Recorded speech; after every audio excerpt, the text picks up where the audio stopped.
ಒಂದು ಸರ್ಕಾರಿ ಸ್ವಾಮ್ಯದ ಹಾಸ್ಪಿಟಲ್ ಆಗಿದ್ದು ಇವತ್ತು ಅಂತಾರಾಷ್ಟ್ರೀಯ ಮನ್ನಣೆ ಗಳಿಸಿದೆ ಸರ್. ಈ ಒಂದು ಅಂತಾರಾಷ್ಟ್ರೀಯ ಮನ್ನಣೆ ಗಳಿಸಲಿಕ್ಕೆ ಈ ಸಂಸ್ಥೆನಲ್ಲಿ ಕೆಲಸ ಮಾಡಿದಂಥ ಇಂದಿನ ನಿರ್ದೇಶಕರುಗಳು ಅವರ ಶ್ರಮ ಇದರಲ್ಲಿ ತುಂಬ ಇದೆ ಸರ್.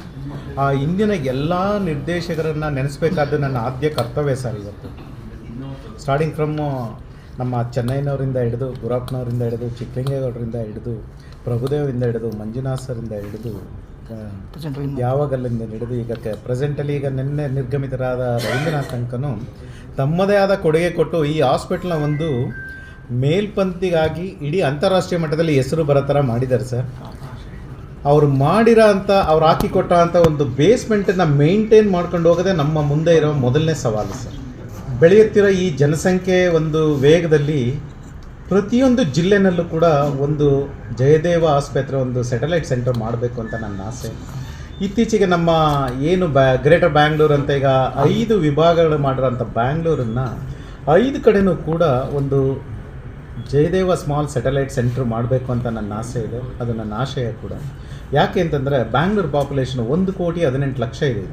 ಪ್ರಾಬಬ್ಲಿ 2040ಕ್ಕೆ ಇದು 1.25 ಕೋಟಿ ಜನಸಂಖ್ಯೆ ಮೀರೋಗುತ್ತೆ, ಇನ್ನೂ ಜಾಸ್ತಿನೇ ಹೋಗುತ್ತೆ. ಸೊ ಈ ಬೆಳೆಯುತ್ತಿರೋ ಅಥವಾ ಏರ್ತಾ ಇರೋ ಈ ಜನಸಂಖ್ಯೆಗೆ ಅದಕ್ಕೆ ಅನುಗುಣವಾಗಿ ನಾವು ಹೃದಯ ರೋಗ ಸಮಸ್ಯೆನೂ ಕೂಡ ಜಾಸ್ತಿ ಆಗ್ತಾ ಇದೆ. ಸೊ ಆ ನಿಟ್ಟಿನಲ್ಲಿ ನಾವು ಸರ್ಕಾರದ ಜೊತೆ ಮಾತುಕತೆ ನಡೆಸಿ ಎಲ್ಲ ಕಡೆಯೂ ಒಂದು ಸ್ಮಾಲ್ ಸ್ಯಾಟಲೈಟ್ ಸೆಂಟರ್ ಮಾಡಿದ್ರೆ ಏನೀಗ ಏರ್ತಾ ಇರೋಂಥ ಪೋಸ್ಟ್ ಕೋವಿಡ್ ನಂತರ ಏರಿಕೆ ಆಗಿರೋಂಥ ಹೃದಯಾಘಾತದ ಸಮಸ್ಯೆನ ಹರಿಸ್ಬೋದು. ಜೊತೆಗೆ ಇತ್ತೀಚೆಗೆ ನಮ್ಮ ಯುವಕರೇ ಹೆಚ್ಚಿಗೆ ಇದಕ್ಕೆ ಈಡಾಗ್ತಾ ಇರೋದು ನಿಜವಾಗಲೂ ಶೋಚನೀಯ ಸಂಗತಿ. ಇವ್ರನ್ನ ಪ್ರಾಥಮಿಕ ಹಂತದಲ್ಲೇ ಕಂಡುಹಿಡಿದು ಇವ್ರಿಗೆ ಇದಕ್ಕೆ ಟ್ರೀಟ್ಮೆಂಟ್ ಕೊಟ್ಟು ಇಲ್ಲ ಅವ್ರ ಜೀವನ ಶೈಲಿ ಬದಲಾವಣೆ ಮಾಡ್ಬೋದು, ಇಲ್ಲ ಅವ್ರ ಆಹಾರ ಪದ್ಧತಿ ಬದಲಾವಣೆ ಮಾಡ್ಬೋದು, ಇಲ್ಲ ಅವ್ರಿಗೆ ಬೇರೆ ಥರ ಜೆನೆಟಿಕ್ ಏನಿದೆ ರಿಸರ್ಚ್ ಇವೆಲ್ಲ ಮಾಡಿ ಒಂದು ಪ್ರಿವೆಂಟಿವ್ ಕಾರ್ಡಿಯಾಲಜಿ ಅಂತ ಒಂದು ಹೊಸ ಶಾಖೆನ ನಮ್ಮ ಹಾಸ್ಪಿಟಲ್ಲಿ ಓಪನ್ ಮಾಡಿ ಸಾರ್ವಜನಿಕರಿಗೆ ಅನುಕೂಲ ಮಾಡಿಕೊಡ್ಬೇಕು ಅನ್ನೋದೇ ನಮ್ಮ ಆಶಯ.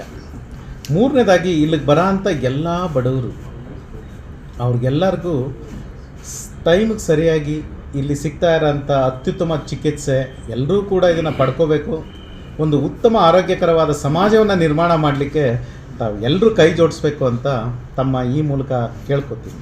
ಅಲ್ಲಿ ಏನಾಗ್ತಾ ಇದೆ, ಎಲ್ಲರೂ ಕೂಡ ಮಾದಕ ವ್ಯಸನಿಗಳಾಗ್ತಾ ಇದ್ದಾರೆ. ಹಾಗೂ ಅವರ ಆಹಾರ ಶೈಲಿ ಕೂಡ ತುಂಬಾ ಬದಲಾವಣೆ ಆಗಿದೆ. ಅವರ ಜೀವನ ಶೈಲಿ ಕೂಡ ಬದಲಾವಣೆ ಆಗಿದೆ. ಸೊ ಹಾಗಾಗಿ ಯುವಕರಿಗೆ ಒಂದು ಮಾರ್ಗದರ್ಶನ ನೀಡಬೇಕು. ಪ್ಲಸ್ ಅವ್ರನ್ನ ಆರೋಗ್ಯಕರವಾದ ಒಂದು ಬೇರೆ ಪ್ರೋಗ್ರಾಮನ್ನು ಹಾಕ್ಕೊಂಡಿದ್ದೀವಿ, ಪ್ರಿವೆಂಟಿವ್ ಕಾರ್ಡಿಯಾಲಜಿ ಅಂತ. ಅದರ ಮುಖಾಂತರ ಜನಗಳಿಗೆ ಒಂದು ಅರಿವನ್ನು ಮೂಡಿಸಿ ಅವ್ರನ್ನ ಈ ಕಡೆ ವಾಲ್ಬೇಕು ಅನ್ನೋ ಥರ ಮಾಡೋದಕ್ಕೆ ಒಂದು ಪ್ರಾಮಾಣಿಕ ಪ್ರಯತ್ನವನ್ನು ಮಾಡ್ತೀವಿ.